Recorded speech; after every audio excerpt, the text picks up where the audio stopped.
Hello guys, welcome to my YouTube channel. आज के इस नए वीडियो में हम देखेंगे सिर्फ इस वाले लेक्चर में हम प्रॉब्लम लेक्चर रखे हैं। सारा का प्रॉब्लम हम इसमें देखेंगे कैपेसिटर के probably this is the last lecture of capacitor. So इसमें कुछ बचे जो क्वेश्चन बचे हुए हैं उसको हम एक एक करके देखेंगे।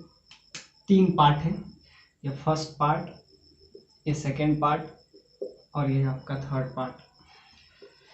तीनों में डाइलेक्ट्रिक कांस्टेंट का वैल्यू अलग अलग है। एक में K1, K2, K1, K2, K3 और K1 और K2। आपको क्या निकालना है? आपको निकालना है सिंपली इसका कैपेसिटेंस, या इसको कह सकते हैं C इक्विवेलेंट। इक्विवेलेंट कैपेसिटेंस, या इसको लिख सकते हैं C इफेक्टिव, यानी इक्विवेलेंट कैपेसिटेंस निकालना है। फर्स्ट पार्ट में आपसे ये दे दिया है। अब आपको ये देखना है अब कनेक्शन क्या, वेदर कनेक्शन इज पैरेलल और सीरीज।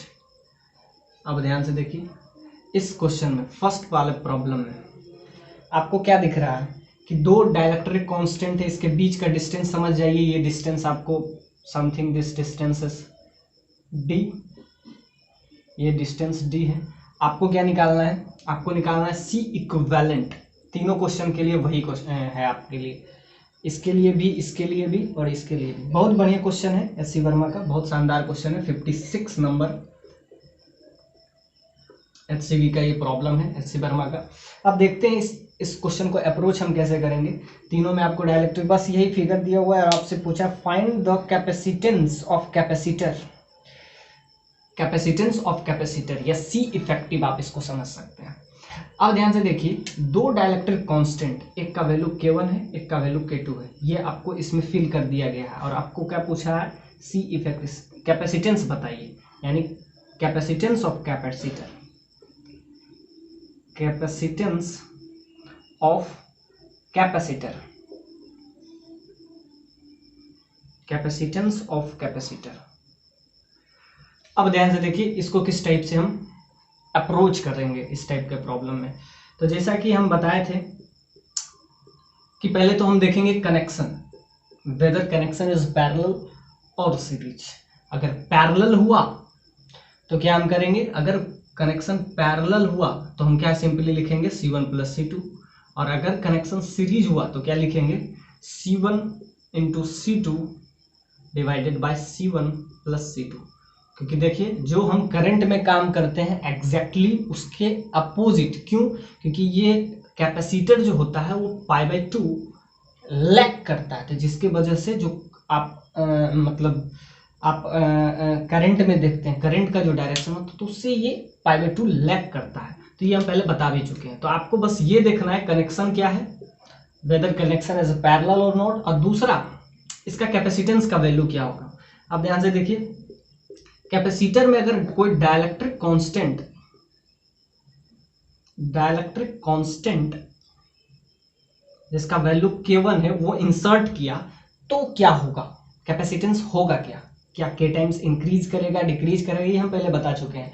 तो ध्यान से देखिए, इसके एरिया को आप A ले लीजिए, सारे के एरिया को A ले लीजिए, और बीच का जो गैप है इस गैप को आप सिंपली D ले लीजिए। मतलब बीच का ये जो गैप है ये आपका D हो जाएगा। आपको क्या चाहिए? Capacitance of this capacitor. अब इस कैपेसिटर का हम कैपेसिटेंस किस टाइप से हम लेंगे? तो ध्यान से देखिए, ये आपको डाइलेक्ट्रिक कांस्टेंट K1 दिया हुआ है, ये भी आपको डाइलेक्ट्रिक कांस्टेंट K2 दिया हुआ है। अब आपका क्या करना है ये फर्स्ट वाले पार्ट में, तो पहले हम देखेंगे कनेक्शन क्या है। तो कनेक्शन आपको देखने में लग रहा होगा कि ये जो कनेक्शन है, आपको सिंपली ये कनेक्शन आपको सीरीज कॉम्बिनेशन दिख रहा होगा। ये जो कनेक्शन है सीरीज कॉम्बिनेशन, और सीरीज कॉम्बिनेशन में हम क्या यूज करते हैं? सीरीज कॉम्बिनेशन में हम यूज करते हैं C1 × C2 divided by C1 + C2।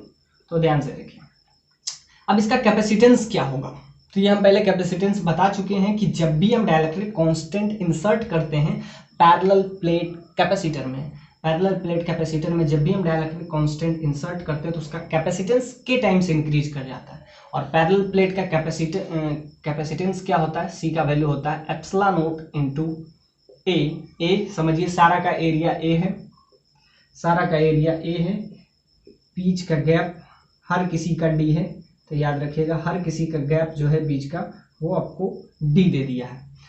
तो ध्यान से देखिए कैपेसिटेंस होता क्या है, epsilon not a in A upon D. और अगर हम इसमें कोई डाइलेक्ट्रिक कांस्टेंट इंसर्ट करते हैं तो के टाइम से इंक्रीज कर जाता है। यानी इसका अगर हमको कैपेसिटेंस निकालना है ये फर्स्ट वाले को, तो फर्स्ट वाले में क्या हो जाएगा K1 मल्टीप्लाई, तो ये हो जाएगा आपका इसका वैल्यू हो जाएगा C1।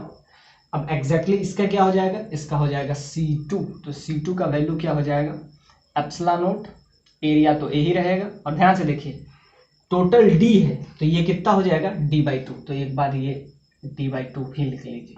तो ध्यान से देखिए ये टोटल कितना था D, बीच का गैप, पैरेलल प्लेट कैपेसिटर के दोनों प्लेट के बीच का गैप जो है आपका कितना है D है, तो इसका हाफ क्या हो जाएगा D/2। एग्जैक्टली यहाँ भी हो जाएगा आपका D/2।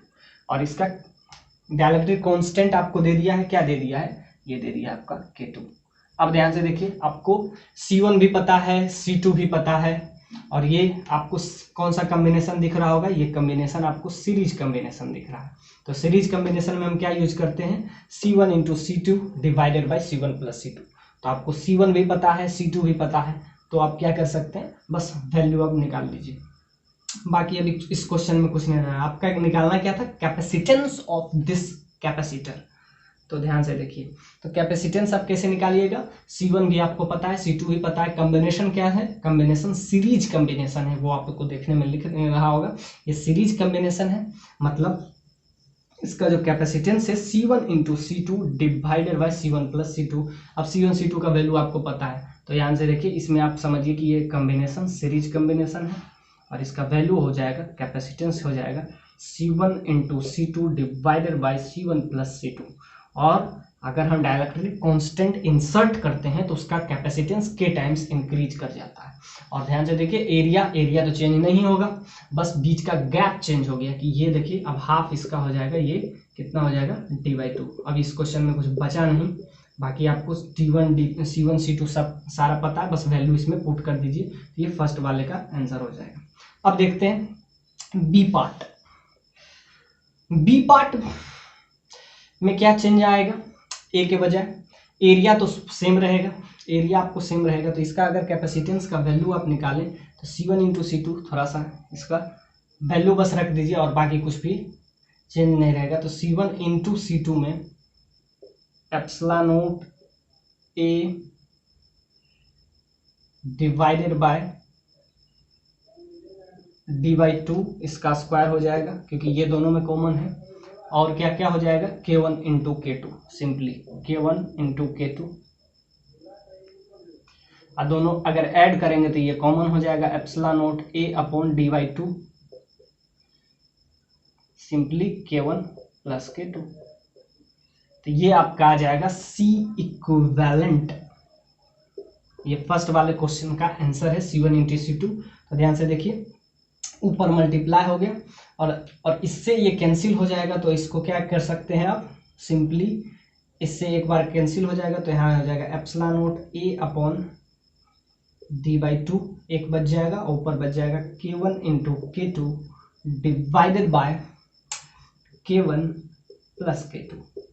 So this is the capacitance of this parallel plate capacitor, जिसका डाइलेक्ट्रिक कांस्टेंट K1 है, K2 है, तो उसका जो वैल्यू है C इक्विवेलेंट का बस वैल्यू पुट कर दीजिए। अब ध्यान से देखिए ये आपको दोनों में कॉमन दिख जाएगा तो स्क्वायर हो जाएगा, बाकी K1 इंटू K2, और बाकी नीचे ये कॉमन दिख जाता है तो K1 प्लस K2 हो जाता है। तो ये आपके लिए इजीली एग्जैक्टली यही काम हम करेंगे, एकदम सेम काम, इसमें भी कुछ डिफरेंट नहीं है। तो फर्स्ट वाला क्वेश्चन आपसे सॉल्व हो गया कि इसका कैपेसिटेंस का वैल्यू क्या है, आपका इसका कैपेसिटेंस का वैल्यू सिंपली आ गया आपका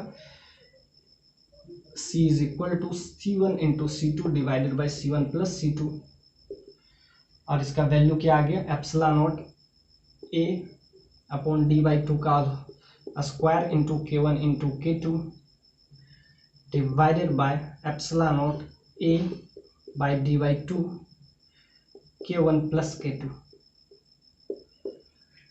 अब इसको एक बार कैंसिल हो जाएगा इससे, तो क्या बच जाएगा आपका, सिर्फ यही रिजल्ट आपका बच जाएगा। एक बार इसको कैंसिल कर दीजिए तो बाकी आपका क्या हो जाएगा, ये वाला नीचे वाला टर्म कैंसिल हो जाएगा, ये खत्म हो जाएगा क्योंकि ऊपर स्क्वायर है, तो बस यही आपका आंसर हो जाएगा। तो ये फर्स्ट वाले का आ गया। एग्जैक्टली इसी टाइप से हम सेकंड वाले का भी हम ले आएंगे। बस दोनों में क्या चेंज होगा, अब चेंज क्या होगा ध्यान से देखिए। बीच का गैप हम इसका भी क्या मान लिए हैं, डी ले लेते हैं, इसका बीच का गैप को हम डी ले लेते हैं। अब ध्यान से देखिए, ये आपको कौन सा कॉम्बिनेशन दिख रहा है, ये भी आपको दिख रहा है सिंपली आपको फ्लैट सीरीज कॉम्बिनेशन। सीरीज और पैरेलल कैसे देखते हैं, तो ध्यान से देखिए, अगर यहाँ पे इस पॉइंट को अगर आप ए ले लें और इस पॉइंट को बी ले लें, तो यहाँ से करंट अगर आएगा तो सारे में करंट सेम आएगा। और अगर करंट सारे ये कैपेसिटर में सेम आ रहा है, मतलब अगर करंट सेम है, मतलब देखिए दो चीज हो सकता है, एक तो करंट सेम और या तो दूसरा वोल्टेज सेम। और अगर करंट सेम हुआ मतलब सब में इक्वली है, तो समझ लीजिएगा ये वो सीरीज कॉम्बिनेशन है। और अगर वो पैरेलल है तो समझिए कि उसमें वोल्टेज सेम होता है, वोल्टेज सेम। तो वो कौन सा कॉम्बिनेशन हो जाता है, वो सिंपली पैरेलल कॉम्बिनेशन हो जाता है, पैरेलल कॉम्बिनेशन। तो ध्यान से देखिए, अगर करंट सेम है तो सीरीज कॉम्बिनेशन। और बस यही आपको याद रखना है, चाहे करंट हो या कैपेसिटर, बस कैपेसिटर π/2 लैग करता है, तो जो पैरेलल होता है वो सीरीज वाले में फॉर्मूला लग जाता है, होता वही है। जैसे ये आपको क्या दिख रहा है, सिंपली आपको फ्लैट, ये क्या दिख रहा है आपको, सीरीज कॉम्बिनेशन। मतलब अगर हम यहाँ से करंट अगर 5 एम्पियर का डालें तो यहाँ भी निकलेगा 5 एम्पियर, यहाँ से अगर 5 एम्पियर हम डालें तो यहाँ भी 5 एम्पियर बाहर आएगा। सो सारे में क्या करंट सेम है, मतलब सीरीज कॉम्बिनेशन। तो ध्यान से देखिए, तो और पैरेलल के लिए हम क्या लगाते हैं, C1 प्लस C2। अब ध्यान से देखिए, इसमें टोटल D है तो इसका इतना पार्ट, इसका 1/3 पार्ट D/3 हो जाएगा। एग्जैक्टली ये भी आपका D/3 हो जाएगा, ये भी आपका D/3 हो जाएगा। बस दोनों में चेंज इतना है। तो यहाँ पे C1 C2 C3 निकाले थे, अब यहाँ C1 C2 C3 निकालेंगे, तो एक एक करके। तो ये आपको आई थिंक समझ में आ गया होगा कि पैरेलल और सीरीज कॉम्बिनेशन क्या है। अब इसके बाद हम क्या निकालेंगे, C effective capacitance of this capacitor with dielectric constant K1 K2 and K3 fill in between the two plates. तो ध्यान से देखिए, C1 का वैल्यू हम निकालेंगे तो क्या हो जाएगा, epsilon not A divided by D/3 हो जाएगा, क्योंकि ध्यान से देखिए टोटल D है, उसका 1/3 क्या हो जाएगा, D/3। और फर्स्ट वाले में K1 से मल्टीप्लाई कर लेंगे। कैपेसिटेंस के टाइम्स इंक्रीज करता है, ये तो हम बताए हैं पैरेलल प्लेट कैपेसिटर में जब हम कोई भी डाइलेक्ट्रिक कांस्टेंट इंसर्ट करते हैं तो उसका कैपेसिटेंस के टाइम्स इंक्रीज करता है। अब हम ऐसे C2 निकालेंगे तो क्या हो जाएगा, epsilon not A upon D/3 into K2, ये आपका आ गया C2। अब ऐसे ही C3 निकालेंगे, exactly epsilon not A by D/3 into K3। C1 है, C2 है, C3। अब इसका कम्बिनेशन हम बताए हैं आपको, ये सीरीज कम्बिनेशन दिख रहा है। तो सीरीज कम्बिनेशन में हम क्या यूज करते हैं, सिंपली क्या यूज करते हैं सीरीज कम्बिनेशन में ये। तो अब इसमें 3 कैपेसिटर है तो थोड़ा सा कैलकुलेशन लंबा जाएगा, बस कंसेप्ट इंपॉर्टेंट है, बस वही करेंगे जो हम फर्स्ट वाले क्वेश्चन में किए। अब ध्यान से देखिए, तो इसको लिखेंगे 1/C equivalent. C equivalent is equal to 1/C1 plus 1/C2 plus 1/C3। तो ये आपका आ गया सिंपली कॉम्बिनेशन, क्या है 1/C equivalent is equal to 1/C1 plus 1/C2 plus 1/C3। आपको सारा टर्म इसमें पता है, C1 C2 C3 बस पुट करना है। तो ध्यान से देखिए, इसको हम अगर थोड़ा सा इजी करें तो क्या हो जाएगा, C1 रखें एक बार, C1 रखेंगे तो ध्यान से देखिए कॉमन, ये टर्म सब में कॉमन है, तो उसको कुछ देर के लिए हम क्या ले लेते हैं, T ले लेते हैं। ये वाला term epsilon not A upon D/3 ये तीनों में कॉमन है, तो उसको हम कुछ देर के लिए यानी कि epsilon not A upon D/3 इसको हम कुछ देर के लिए कोई नया वेरिएबल ले लेते हैं जैसे T, इससे थोड़ा कैलकुलेशन इजी हो जाएगा। तो ध्यान से देखिए सारे में आएगा तो T 1/T इसमें कॉमन हो जाएगा, सारे में कॉमन है। बाकी क्या बचेगा, बाकी बचेगा आपका यहाँ पे C1 में नीचे 1/K1 plus 1/K2 plus 1/K3 ये आ गया। अब ध्यान से देखिए इसको इजी करने के लिए 1/T, अब इसको इजी करने के लिए क्या करेंगे, K1 K2 K3, अब इसको थोड़ा सा इजी करेंगे तो K1 इंटू K2, इसको K2 इंटू K3, ये हो जाएगा K1 इंटू K3 और ये हो जाएगा K1 इंटू K2। ये आपका आ गया सिंपली। अब इसको थोड़ा सा और इजी कर लें तो क्या हो जाएगा, लास्ट में हम T का वैल्यू रख देंगे। T हम क्या लिए थे, epsilon not A upon D/3। तो ध्यान से देखिए अब हमको C इक्विवेलेंट निकालना है, मतलब ये क्या हो जाएगा, ऊपर आ जाएगा, तो ऊपर आ जाएगा तो ध्यान से देखिए K1 K2 K3 ये ऊपर आ जाएगा, तो क्या हो जाएगा C इक्विवेलेंट,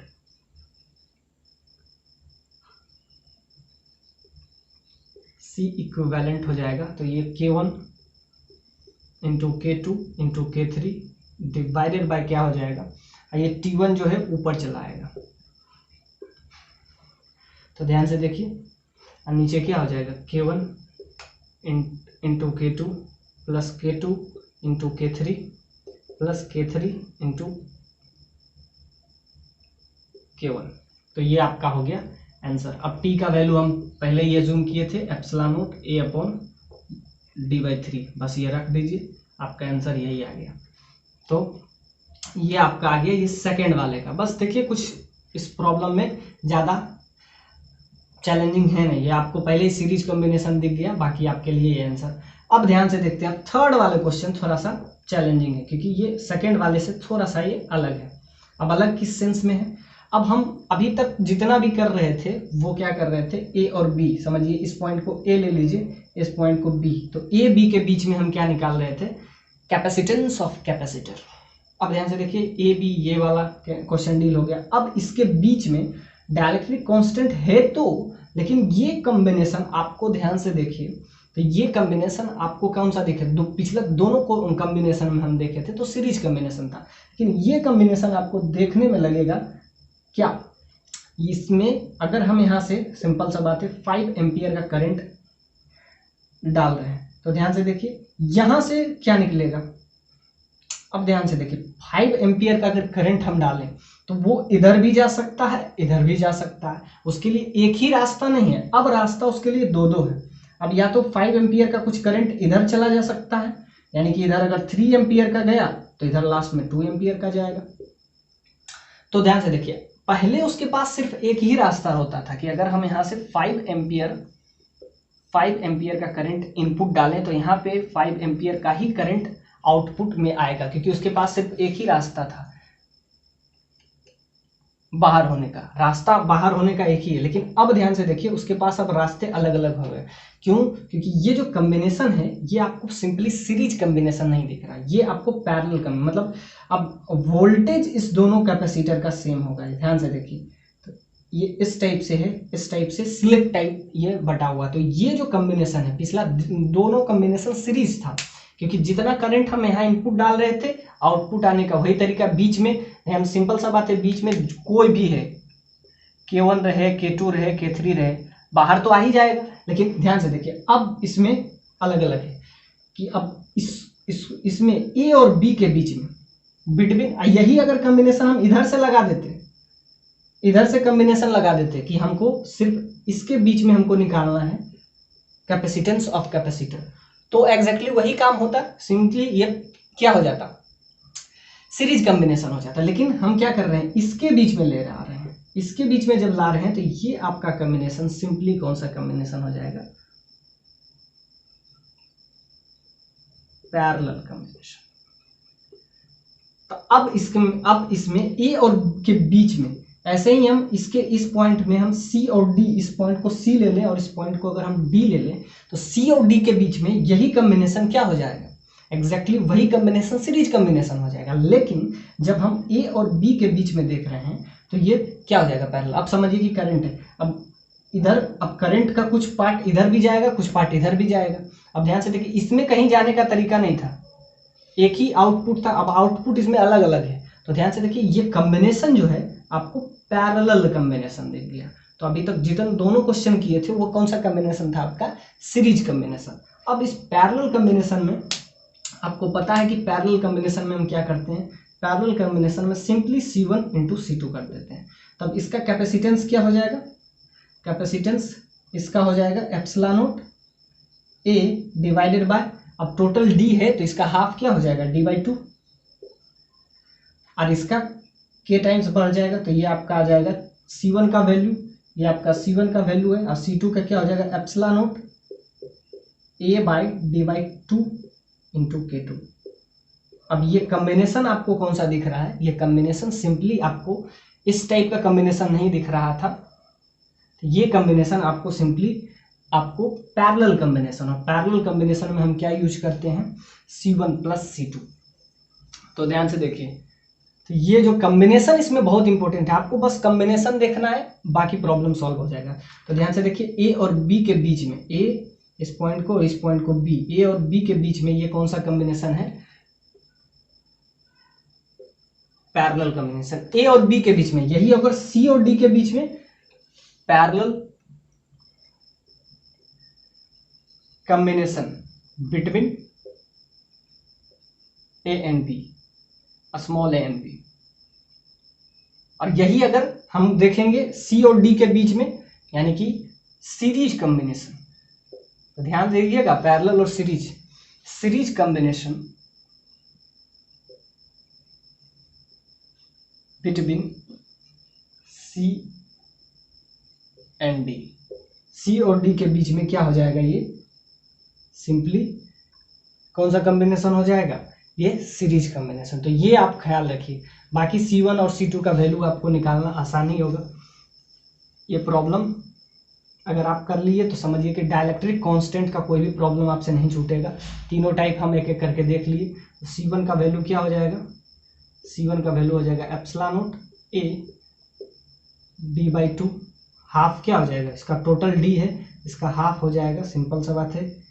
ये इस बार D ये नहीं होगा, ध्यान से देखिए, D इस बार क्या हो जाएगा, A और B के बीच में, इसमें ध्यान से देखिए, बीच में ये आपको दिया होगा कि ये, तो इसमें D/2 नहीं होगा, ध्यान से देखिए। ये आपका कौन सा कॉम्बिनेशन है, सिंपली ये आपका हो जाएगा पैरेलल कॉम्बिनेशन। तो इसमें ध्यान से देखिए, D/2 का कोई लोचा नहीं है, क्योंकि ध्यान से देखिए ये D/2 है, तो इसका एरिया डिवाइड हो जाएगा। ध्यान से देखिए, एरिया इस बार डिवाइड हो जाएगा, इस बार D डिवाइड नहीं होगा। तो ध्यान से देखिए, ये कॉम्बिनेशन बहुत शानदार है। ये थर्ड वाला पार्ट बहुत ही बढ़िया है। इसमें ध्यान से देखिए, एरिया जो है, अब इसका एरिया अगर A है तो एरिया इस बार डिवाइड हो रहा है, इसमें एरिया डिवाइड नहीं हो रहा है, इसमें सिंपली D डिवाइड हो रहा है। कब, जब ये सीरीज कॉम्बिनेशन हो, जब ये पैरेलल कॉम्बिनेशन हो तो इसमें क्या हो जाएगा, इसमें एरिया डिवाइड हो जाएगा। तो बस चेंज क्या क्या दिख रहा है आपको, एप्सिलॉन A/2 हो जाएगा, यानी हाफ एरिया ये करेगा और यहाँ पे बच जाएगा D, और बाकी इसका K क्या है, डाइलेक्ट्रिक कांस्टेंट है, तो K टाइम्स इंक्रीज कर जाएगा। एग्जैक्टली C2 भी यही हो जाएगा, क्या हो जाएगा, एप्सिलॉन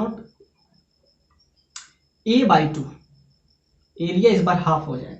एरिया ध्यान से देखिए, एरिया इसका टोटल एरिया अगर A है तो एरिया हाफ हो जाएगा, लेकिन D वही रहेगा। ध्यान से देखिए, D बीच का गैप आपको D वही दिखेगा, इंटू K2। अब C इक्विवेलेंट क्या हो जाएगा, सिंपली C1 + C2। C1 भी आपको पता है, C2 भी पता है, बस दोनों वैल्यू आप लगा लीजिए, आपका क्या हो जाएगा, आंसर हो जाएगा आपका epsilon A/2 into D K1 plus K2, ये आपका आ जाएगा इस पार्ट का आंसर। सो इस पार्ट में क्या क्या हो गया चेंज, दोनों में चेंज आपको देखने को मिल रहा होगा। तो ध्यान से देखिए, ये आपका आ जाएगा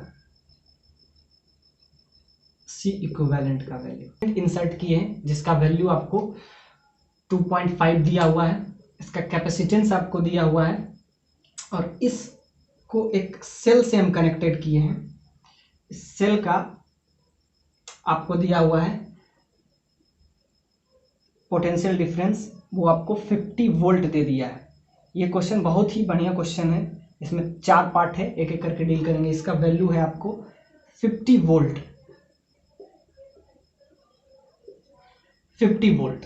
अब इस पे प्लस क्यू है तो इस पे माइनस क्यू होगा, अब इस पे प्लस क्यू है तो इस पे माइनस, ड्यू टू पोलराइजेशन, ये हम पहले बता चुके हैं।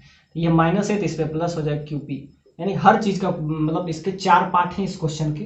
तो हर पार्ट आपसे, फर्स्ट पार्ट में आपसे सिंपली पूछा है कि पार्ट में तो सिंपल है, आपसे पूछा है कि जब इसको सेल से कनेक्टेड करते हैं, फिर दूसरा में सेल को डिस्कनेक्ट कर देते हैं।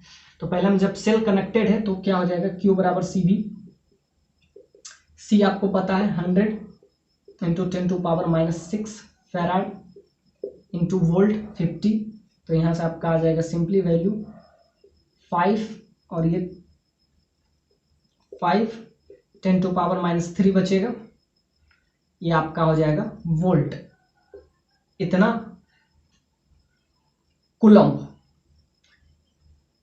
कुलम्ब आपका हो जाएगा इस पे चार्ज, यानी प्लस Q का वैल्यू आपका आ जाएगा 5 मिली कुलम्ब, यानी ये प्लस Q का जो वैल्यू है आपका क्या आ जाएगा 5 मिली कुलम्ब।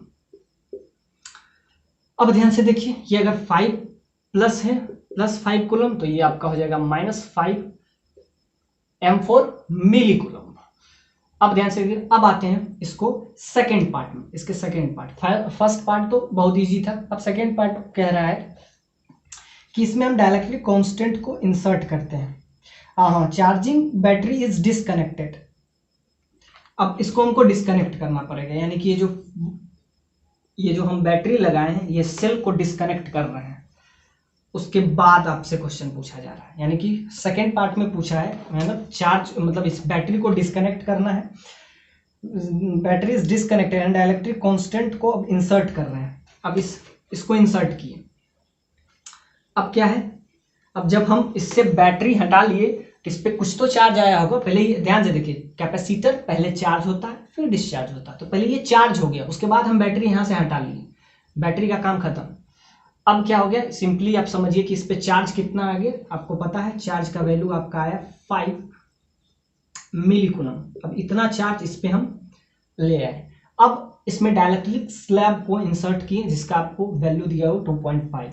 अब इसका कैपेसिटेंस क्या होगा, अब 2.1 में से इसका कैपेसिटेंस क्या है, K टाइम्स इंक्रीज करेगा। कैपेसिटेंस क्या था पहले कैपेसिटेंस इसका है सिंपली 100 इंटू 10⁻⁻6 फैराड। अब ये कितना टाइम्स बढ़ जाता है, K टाइम्स, K का वैल्यू आपको दिया हुआ 2.5। तो ध्यान दीजिए, जब भी हम इंसर्ट करते हैं dielectric constant K times increase कर जाता है, तो यहाँ से आपका वैल्यू आ जाएगा सिंपली 250 इंटू 10⁻⁻6 फैराड। अब ध्यान से देखिए, आप इसको ऐसा भी समझ सकते हैं, 2.5 10⁻⁻4 फैराड, ये आपका आ गया नया कैपेसिटेंस। अब नया कैपेसिटेंस क्या हुआ, 2.5 टाइम्स इंक्रीज कर गया, अब पहले से ज्यादा कैपेसिटेंस हो गया, उससे 2.5 गुना ज्यादा इसका कैपेसिटेंस हो गया। अब आपको क्या क्या निकालना है, एक तो QP का वैल्यू निकालना है, और दूसरा अब नया पोटेंशियल आपको निकालना है, न्यू पोटेंशियल डिफरेंस।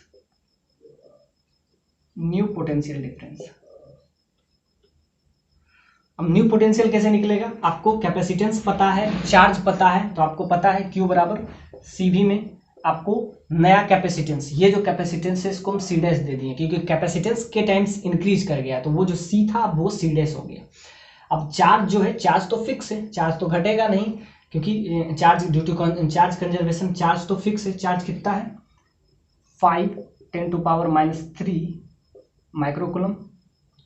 अब सीडेज भी आपको पता है क्या, 2.5 10⁻⁴, और यहाँ से बस एक ही अननोन बच गया v, तो v आपका एक ही अननोन बच जाएगा, तो 10⁻, यहाँ से आपका आ जाएगा 5 / 2.5, और 10⁻³ कैंसिल होगा, और यहाँ पे एक 10⁻⁻1 आएगा,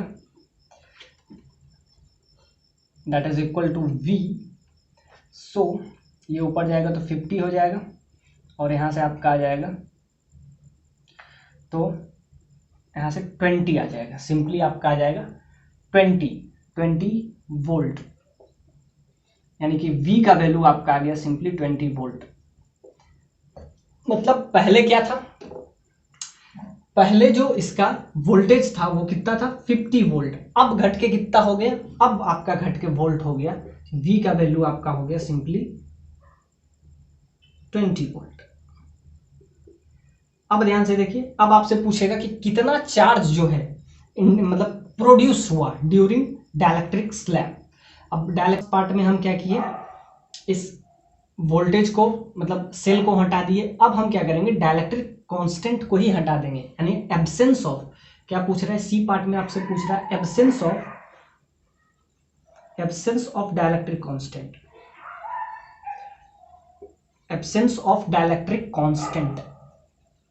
अब जब डाइलेक्ट्रिक कांस्टेंट को हटा देंगे तो क्या हो जाएगा, वापस से इसका कैपेसिटेंस क्या घट जाएगा, घट के क्या हो जाएगा 100 माइक्रोफेराड हो जाएगा। तो अब क्या हमको निकालना है, अब हमको निकालना है चार्ज, चार्ज बराबर आपको क्या है, Q = CV। तो अब जो है, जब हम डाइलेक्ट्रिक कांस्टेंट को हटा देते हैं, पहले क्या किए, फर्स्ट पार्ट में हम किए इसके सेल को हटा दिए, तो जो इस पे चार्ज, सेल को हटाने से इसका जो पोटेंशियल है 50 से 20 हो गया, फर्स्ट पार्ट में ये किया। अब कह रहा है कि अब डाइलेक्ट्रिक स्लैब को भी हटा दो, तो जब डाइलेक्ट्रिक स्लैब को हटा देंगे तो इसका कैपेसिटेंस जो इंक्रीज कर रहा था अब वो वापस से आ जाएगा 100 माइक्रोफेराड।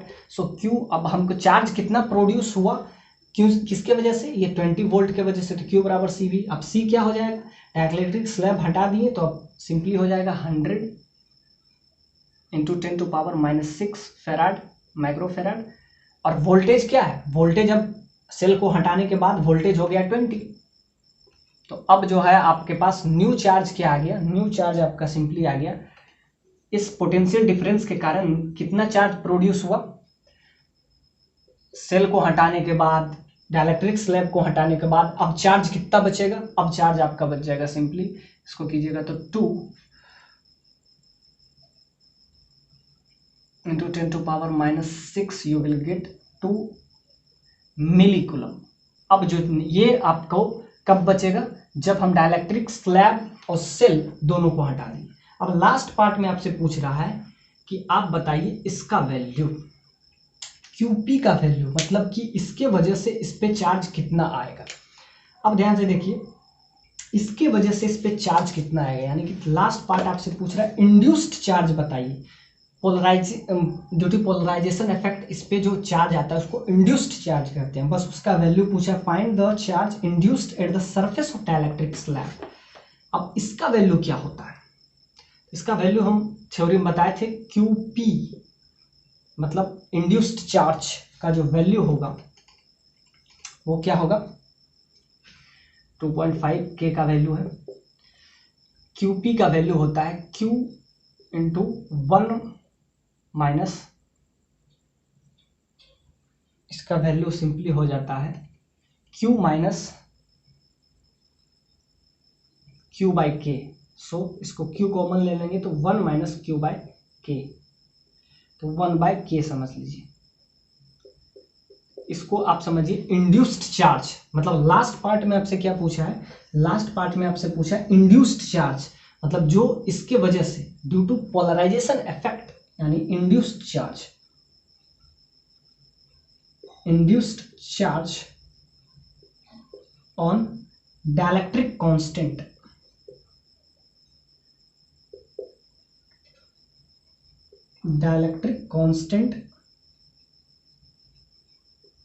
इसका वैल्यू क्या है, डाइलेक्ट्रिक कांस्टेंट के। अब इस पे इंड्यूस्ड चार्ज का वैल्यू क्या होता है, QP, उसको QP से डिनोट कर रहे हैं ड्यू टू पोलराइजेशन इफेक्ट।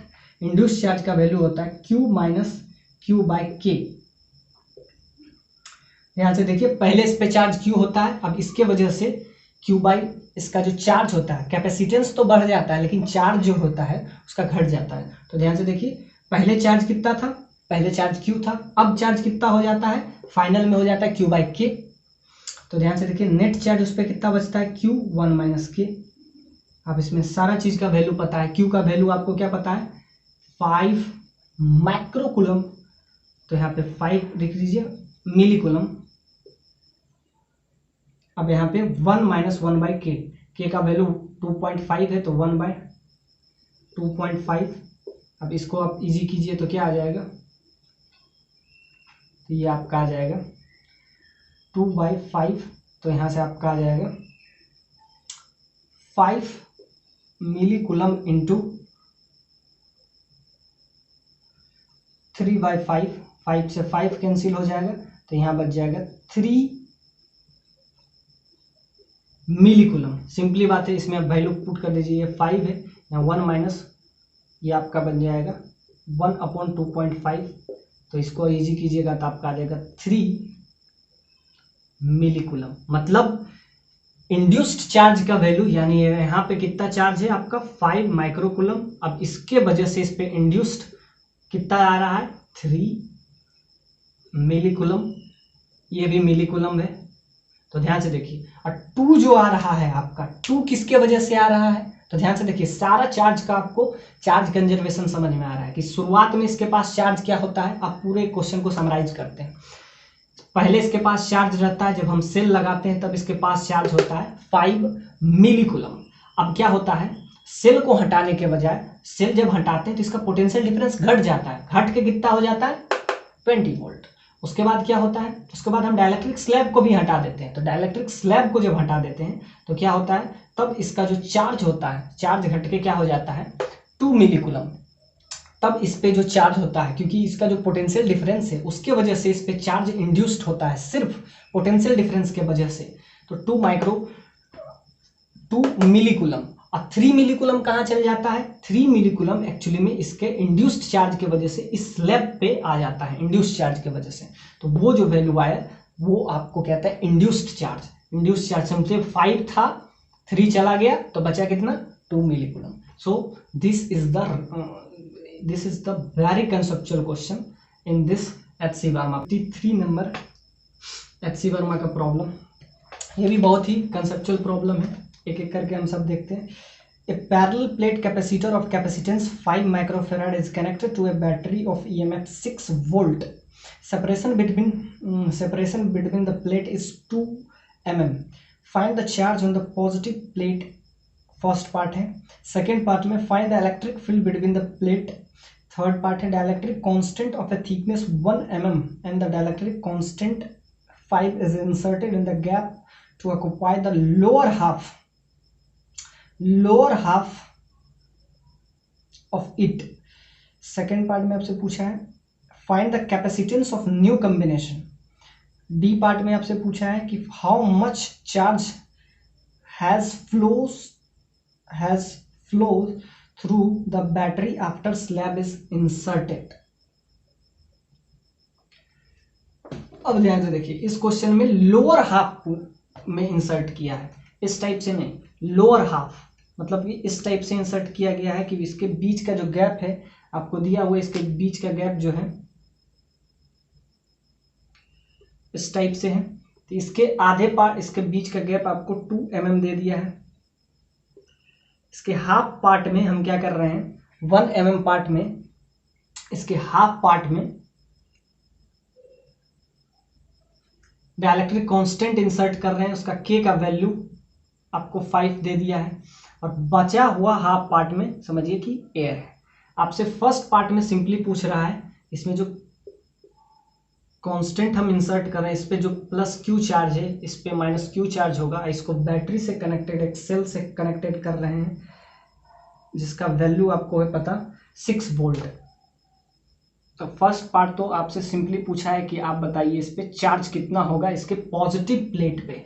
इस पे प्लस क्यू होगा, एग्जैक्टली इस पे माइनस क्यू है। इसके बीच में हम डाइलेक्ट्रिक कांस्टेंट इंसर्ट कर रहे हैं 1 mm में। इसका डाइलेक्ट्रिक कांस्टेंट का वैल्यू आपको दे दिया है, ये आपको डाइलेक्ट्रिक कांस्टेंट का वैल्यू दे दिया है, कांस्टेंट का वैल्यू। अब ध्यान से देखिए, पॉजिटिव प्लेट है, नेगेटिव प्लेट है, इधर इलेक्ट्रिक फील्ड भी होगा। तो सेकेंड पार्ट में आपसे इलेक्ट्रिक फील्ड का भी वैल्यू पूछा है। ये एक सेल हम इस टाइप से कनेक्टेड कर रहे हैं जिसका वैल्यू आपको 5 वोल्ट 6 वोल्ट दे दिया है। सेल कनेक्टेड किए, इसका जो वैल्यू है वो क्या है, आपको 6 वोल्ट दे दिया है। तो Q बराबर सिंपली CV, आपको C भी पता है, V भी पता है, तो आप पॉजिटिव प्लेट का चार्ज आसानी से निकाल सकते हैं। अब हम क्या करेंगे, इस कॉम्बिनेशन को यूज करके आपको पहले नया कैपेसिटेंस निकालना है। अब ध्यान से देखिए, नया कैपेसिटेंस किस टाइप से हम निकालेंगे। अब डाइलेक्ट्रिक कांस्टेंट जब इंसर्ट करते हैं तो उसका जो कैपेसिटेंस होता है k टाइम्स इंक्रीज कर जाता है। यहाँ से पहले Q का वैल्यू निकाल लेते हैं जिससे आपको ये पता चले कि इस पे चार्ज कितना है। तो Q बराबर CV, C आपको पता है, C का वैल्यू आपको दिया हुआ है, ये आपको 6 वोल्ट दिया हुआ है, 6 वोल्ट। Q का वैल्यू आपको दे दिया है, C कैपेसिटेंस आपको 5 10⁻⁻6 farad into 6, so you will get 30 into 10⁻⁻6 coulomb. ये आपका चार्ज हो गया। फर्स्ट पार्ट में तो सिंपली आपसे चार्ज पूछा है। सेकेंड पार्ट में आपसे पूछा है इलेक्ट्रिक फील्ड का वैल्यू, इलेक्ट्रिक फील्ड। अब ध्यान से देखिए, इलेक्ट्रिक फील्ड कुछ इस टाइप से होगा, लेकिन जब हम बीच में इंसर्ट करते हैं तो इसमें इलेक्ट्रिक फील्ड अपोजिट डायरेक्शन में हो जाता है। यानी कि इस पे इस डायरेक्शन में आप ऐसा समझिए कि एक इंड्यूस्ड चार्ज आप इंसर्ट किए हैं। जैसा कि प्रीवियस जो क्वेश्चन में हम बताए थे, तो इसमें इलेक्ट्रिक फील्ड का वैल्यू घट जाता है, लेकिन इसमें इलेक्ट्रिक फील्ड का वैल्यू, तो ध्यान से देखिए इलेक्ट्रिक फील्ड का वैल्यू क्या होता है, V/D। V क्या है, पोटेंशियल डिफरेंस, D क्या है, बीच का गैप। तो V भी आपको पता है, V क्या है, 6 वोल्ट। उसके बाद हम बैटरी को क्या कर लेंगे, 6 वोल्ट आपको पता है, बीच के गैप भी आपको पता है 2 mm, सो 2 इंटू 10⁻³ तो यहाँ से आपका आ जाएगा 3 इंटू 10⁻³ ये आपका हो जाएगा वोल्ट पर मीटर। तो वोल्ट पर मीटर ये क्या आ गया आपका, सिंपली इलेक्ट्रिक फील्ड का वैल्यू। ये आपका आ गया इलेक्ट्रिक फील्ड का वैल्यू, ये आपका आ गया इलेक्ट्रिक फील्ड का वैल्यू। अब आप आइए थर्ड पार्ट। थर्ड पार्ट में आपसे पूछा है कि इसका कैपेसिटेंस क्या होगा। अब ध्यान से देखिए, इसमें हम डाइलेक्ट्रिक कांस्टेंट जब भी इंसर्ट करते हैं तो क्या होता है, इसका कैपेसिटेंस के टाइम से इंक्रीज कर जाता है। तो ध्यान से देखिए, इसका कैपेसिटेंस क्या हो जाएगा, इसका कैपेसिटेंस का वैल्यू आप इस फॉर्मूला से समझ सकते हैं। ध्यान से देखिए, इलेक्ट्रिक फील्ड का भी वैल्यू हम निकाल लिए, कैपेसिटेंस का भी वैल्यू हम निकाल लिए। इस पे चार्ज कितना है, इस पे चार्ज समझ लीजिए कि 30 प्लस Q का वैल्यू है 30 माइक्रोकूलम। तो इसका वैल्यू क्या है, इस पे अगर 30 प्लस 30 माइक्रोकूलम है तो इस पे कितना हो जाएगा आपका, -30 माइक्रोकूलम। तो ये प्लस Q का वैल्यू 30 माइक्रोकूलम है, इसका वैल्यू क्या है, -30 माइक्रोकूलम। अब ध्यान से देखिए, इलेक्ट्रिक फील्ड का वैल्यू क्या आ गया आपका, इलेक्ट्रिक फील्ड का वैल्यू आ गया 3 इंटू 10⁻³ वोल्ट पर मीटर। ये आपका आ गया सिंपली क्या आ गया, इलेक्ट्रिक फील्ड का वैल्यू। ये आपसे सेकेंड पार्ट में पूछा है। अब आपसे पूछा न्यू कैपेसिटेंस क्या होगा। अब ध्यान से देखते हैं कैपेसिटेंस क्या होगा। और लास्ट पार्ट में आपसे पूछा है कि जब हम बैटरी जब स्लेब इंसर्ट करते हैं तब इसमें आप बताइए चार्ज का वैल्यू क्या होगा। जब हम स्लेब इंसर्ट किए उसके बाद इसमें चार्ज का वैल्यू क्या होगा। तो ये लास्ट पार्ट में आपसे पूछा है कि how much charge has phloem through the battery after slab is inserted. तो ये लास्ट पार्ट में, तो उससे पहले हमको क्या निकालना है, उससे पहले थर्ड पार्ट में आपसे सिंपली पूछा है न्यू कैपेसिटेंस बताइए। अब कैपेसिटेंस का वैल्यू क्या हो जाएगा, एक बार इसको देख लीजिए।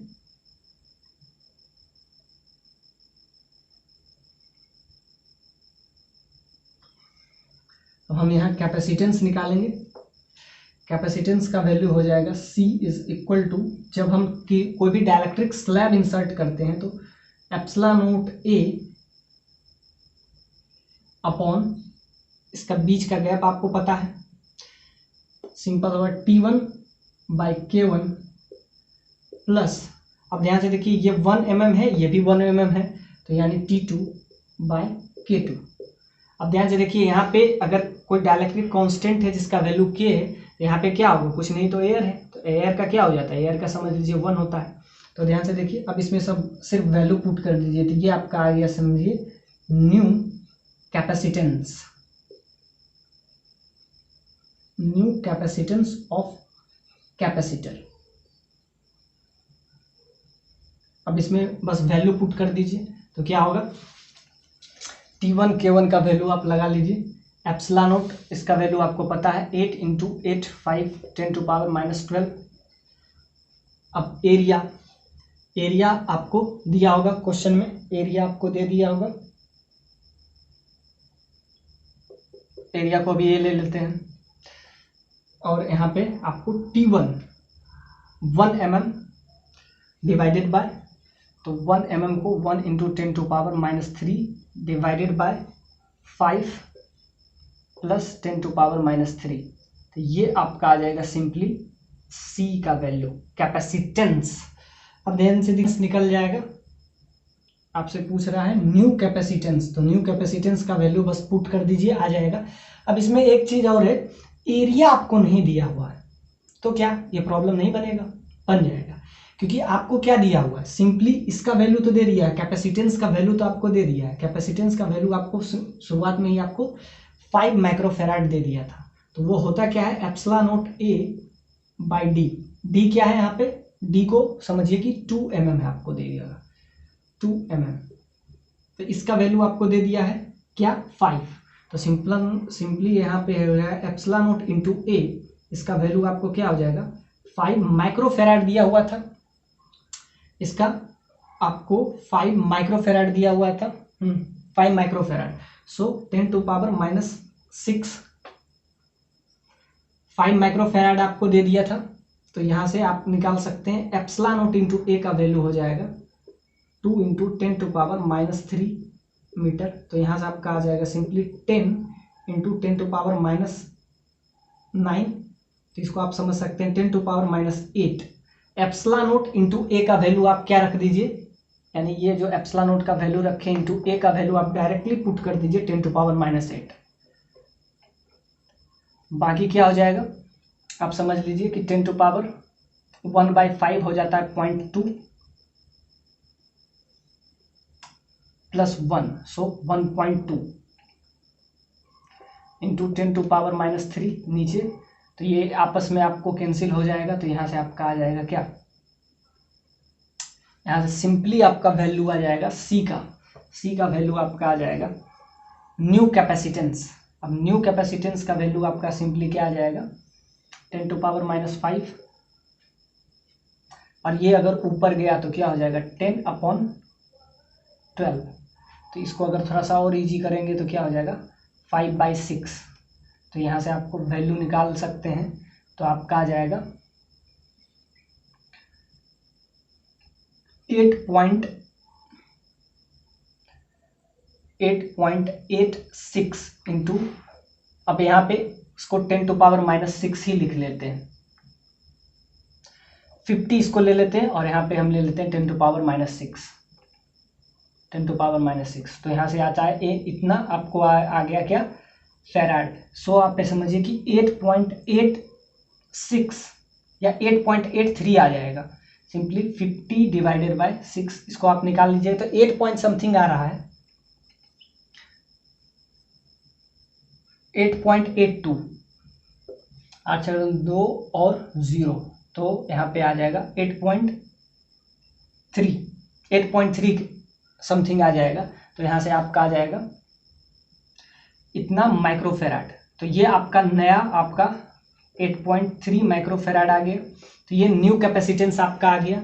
न्यू कैपेसिटेंस आ गया तो न्यू चार्ज हम निकाल सकते हैं। आपसे पूछ रहा है लास्ट पार्ट में कि आप आपसे लास्ट पार्ट में सिंपली पूछ रहा है how much charge has phloem through the battery after slab is inserted.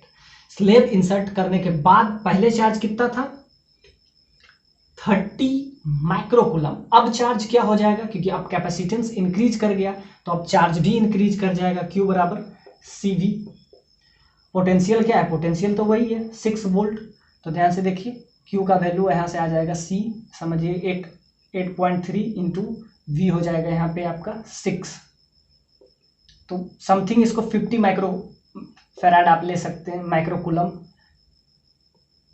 50 microcoulomb. अब पहले कितना था 30, तो अब कितना ज़्यादा बह रहा है इसमें करंट, मतलब इस डाइलेक्ट्रिक स्लैब को लगाने के बाद इसका करंट, मतलब इसमें जो चार्ज है कितना से इंक्रीज कर गया। तो पहले कितना था 30, अब कितना है 50। तो आपको अगर पूछे कि फ्लो ऑफ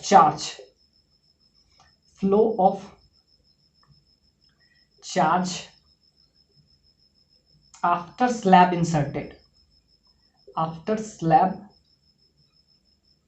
इंसर्टेड, तो क्या हो जाएगा 50 माइनस 30, ये आपका माइक्रोकूलम हो जाएगा, यानी कि 20 माइक्रोकूलम हो जाएगा। सिंपली शानदार है। इसके बीच क्या भरा हुआ है, पैरेलल प्लेट कैपेसिटर है, इस पे प्लस Q, इस पे माइनस Q चार्ज है। एग्जैक्टली चार्ज कितना है इस पे 12 माइक्रोकूलम, एग्जैक्टली प्लस 12 है तो इस पे माइनस 12 माइक्रोकूलम होगा। अब इसके बीच के स्टेट में हम क्या किए, डाइलेक्ट्रिक नहीं एयर फिल कर दिए। एयर फुल्ली एयर फील्ड है, तो एयर फील्ड है तो एयर का डाइलेक्ट्रिक कांस्टेंट आपको दे दिया है। डाइलेक्ट्रिक कांस्टेंट ऑफ एयर, उसका वैल्यू क्या दे दिया हुआ है 3 × 10⁶। वैसे आप इसको याद भी रख सकते हैं कि जब एयर फील्ड है, इसमें कोई डाइलेक्ट्रिक कांस्टेंट इंसर्ट नहीं किया है। आपसे क्या पूछ रहा है, मिनिमम एरिया का मिनिमम वैल्यू दीजिए जिसमें चार्ज इतना होना चाहिए, उसका पोटेंशियल डिफरेंस समझिए कि इसको एक सेल से आप कनेक्टेड कर दिए हैं। इस सेल का PD का वैल्यू आपको 1200 वोल्ट दे दिया है। इसका वैल्यू क्या दे दिया है, V का वैल्यू आपको 1200 वोल्ट दे दिया है, जिसके वजह से इसमें इलेक्ट्रिक फील्ड समझिए कि प्लस Q है तो इधर इलेक्ट्रिक फील्ड का डायरेक्शन होगा, ये डायरेक्शन आपको इलेक्ट्रिक फील्ड का डायरेक्शन होगा। और इलेक्ट्रिक फील्ड एयर में इतना हम वोल्टेज इसमें प्रोड्यूस किए जिसके वजह से इसके बीच का इलेक्ट्रिक फील्ड का वैल्यू क्या हो गया 3 × 10⁶। वैसे आप याद रखिए एयर में, अगर आपको एयर में ही कैपेसिटर बनाना हो, 2 प्लेट लगा देंगे इस टाइप से और एयर को ही आपको कैपेसिटर बना देना है, एयर को ही, तो कितना आपको वोल्टेज देना पड़ेगा, तो याद रखिएगा उसके लिए इलेक्ट्रिक फील्ड का वैल्यू, आप इस वैल्यू को याद रखें। बाकी हर बार इसको हम यूज भी करेंगे कि अगर एयर को ही आपको कैपेसिटर बना देना है, यानी बीच के स्पेस को बिना डाइलेक्ट्रिक स्लैब, तो उसके लिए आपको कितना चाहिए 3 × 10⁶ वोल्ट पर मीटर इलेक्ट्रिक फील्ड का वैल्यू चाहिए। जब आप एयर को ही आप क्या बना दीजिए, कैपेसिटर बना दीजिए। तो ये आपको दे दिया फुल्ली एयर फील्ड है और आपसे पूछा है मिनिमम वैल्यू ऑफ ए का मिनिमम वैल्यू, इसका मिनिमम वैल्यू कितना होगा जब हम एयर को ही, मतलब ये क्वेश्चन पूछने का मतलब कि एयर को ही हम कैपेसिटर बनाते, मतलब बीच का मीडियम में हम डाइलेक्ट्रिक इंसर्ट करते थे, उसके बजाय हम एयर को ही अगर हम क्या कैपेसिटर बनाने की कोशिश करें तो क्या एरिया कितना मिनिमम चाहिए। सो ए मिनिमम का वैल्यू आपको इस क्वेश्चन में पूछा है। तो ध्यान से देखिए आपको चार्ज दे दिया है 12 माइक्रोकूलम। अब ध्यान से देखिए इलेक्ट्रिक फील्ड का ही वैल्यू आपको दे दिया है। इलेक्ट्रिक फील्ड का वैल्यू आपको कितना दिया है 3 × 10⁶ वोल्ट पर मीटर। अब ध्यान से देखिए इलेक्ट्रिक फील्ड होता क्या है V/T। बीच का वोल्टेज भी आपको दे दिया हुआ है 1200 वोल्ट, तो यहां से आप निकाल सकते हैं D का वैल्यू, यानी कि ये D सेपरेशन आप निकाल सकते हैं। अब आपसे पूछा है कि एरिया कितना मिनिमम रखें, सो सेपरेशन यहां से निकाल लीजिए। आपको E का भी वैल्यू दे दिया है, E का वैल्यू सेपरेशन निकालेंगे तो क्या हो जाएगा, सिंपली E का वैल्यू आपको दिया है 3 × 10⁶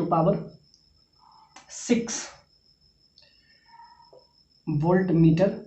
यहाँ से V का वैल्यू आपको दे दिया 1200, यहाँ से D, तो D यहाँ से नॉन एक ही है तो D आपका आ जाएगा, तो यहाँ से आ जाएगा 100 divided by 3 into 10 to power 6, तो बीच का गैप आपका निकल जाएगा। तो बीच का गैप आपका निकल जाएगा कितना,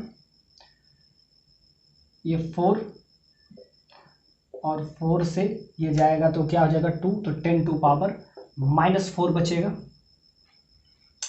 2 0 कैंसिल, तो यहाँ बचेगा -4, तो 10 टू पावर -4 आपको मीटर। तो इसको आप ऐसे भी समझ सकते हैं कि ये आपका डी का वैल्यू आ गया, 4 इंटू 10 टू पावर -4 मीटर। अब ध्यान से देखिए, लेकिन आपको अभी तक नहीं निकला है क्या, आपको निकालना है क्या, इसका एरिया का वैल्यू फॉर मिनिमम वैल्यू। तो ध्यान से देखिए, कैपेसिटेंस का वैल्यू आपको इलेक्ट्रिक फील्ड आपको यहाँ से दिया हुआ है, वोल्टेज दिया हुआ है, बीच का गैप आप निकाल लिए। अब हम क्या निकालेंगे, चार्ज भी आपको पता है, तो यहाँ से हम Q बराबर CV से हम C निकाल लेते हैं। कैपेसिटेंस, इस कैपेसिटर का कैपेसिटेंस निकाल लेते हैं। तो कैपेसिटेंस क्या होता है, Q divided by V। Charge आपको पता है, कितना पता है, 12 into 10 to power -6 coulomb. Voltage भी आपको पता है 1200।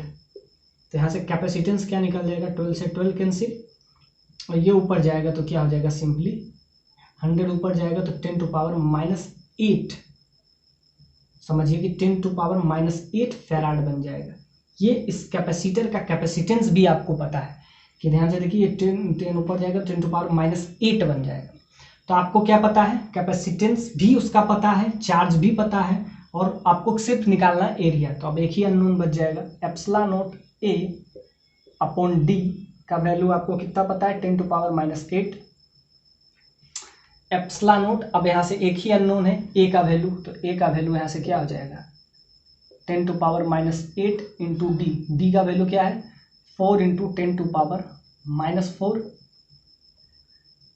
Divided by epsilon. एप्सिलॉन का वैल्यू आपको पता होना चाहिए, 8.85 इंटू 10 टू पावर -12।